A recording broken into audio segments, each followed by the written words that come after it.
guys! Welcome sa aking YouTube channel, Tres Maria's Farm. So for today's video guys, andito tayo sa aking mga tanim na mga samot-sari. Ayan, samot-saring mga tanim. Mayroong pinya, talong. Ito yung tawag dito, kanyos. Masarap to guys, yung bunga nito ang sarap, ang bango. Yung maliliit na buto. Tapos dyan sa kabila, may kamuting kahoy, kamuti, mani, gabi doon sa dulo. Ayan, ito po yung Tres Maria's Farm. Ay, ayan pa pala sa taas.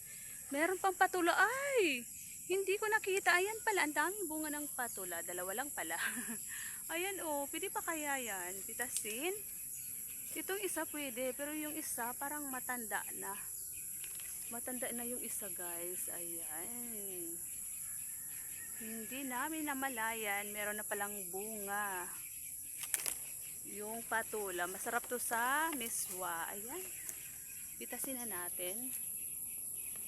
Pitasin na rin natin. Yun.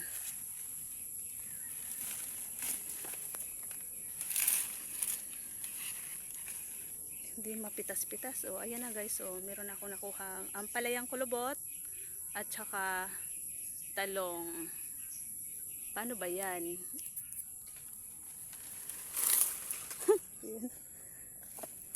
Ayan. Ayan na. Nakuha na. Ang hirap kapag walang stand. Ay. Hulog. Ayan. Sasama natin sa isda. Ito. Ito po ang Tres Maria's Garden. Ayan. Tapos iluluto natin doon sa Mitch Kitchen. Pagdating sa kusina guys, iba na yung pangalan. Mitch Kitchen na. Diba? Paki-subscribe po ang aking pangalawang channel. Mitch Kitchen. Dati, Tres Kitchen. Iparehas na may Tres, yung Tres Maria's Farm. Kaya gawin na lang natin yung pangalan natin, Mitch. Kasi Mitch yung ating name. So, ayan, ito maliit pa. Huwag na muna natin kunin. Balikan na lang natin sa susunod kasi meron pa dyan mga maliliit na bunga. So, ayan, dalhin na natin sa Mitch Kitchen. Ayan. Doon na natin to ipapaluto kay Mitch. So yun guys, thank you so much for watching.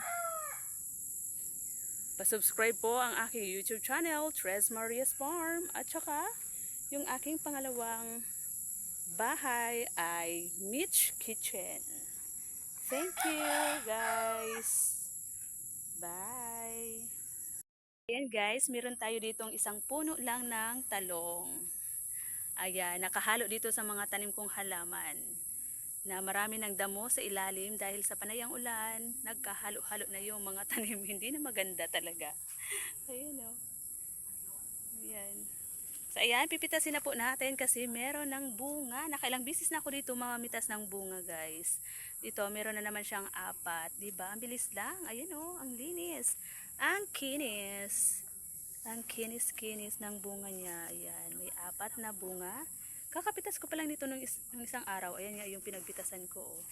Tapos, ayan, may mga pahabol pa siyang bulaklak ulit. Sa susunod, mamimitas naman tayo. So, ayan, pitasin na natin. Ayan. Baluktot. Baluktot siya. Tapos, ito, ang ganda nito, Ang kinis nitong dalawa. Ayan. Diba? Hindi na tayo bibili sa palengke guys. Basta meron tayong tanim sa ating likod bahay o harap ng bahay. Doon sa kabila, sa aming garden, meron pa kami doon. Hindi pa namumunga. Ito yung pinula ko lang dati noon. Napabayaan lang na ilipat kasi kunti lang yung nabuhay. Kaya ayan, pinabayaan ko na dyan. Ayan, namunga na siya. O diba? May 4 na tayo. Tamang-tama na to. Prituhin.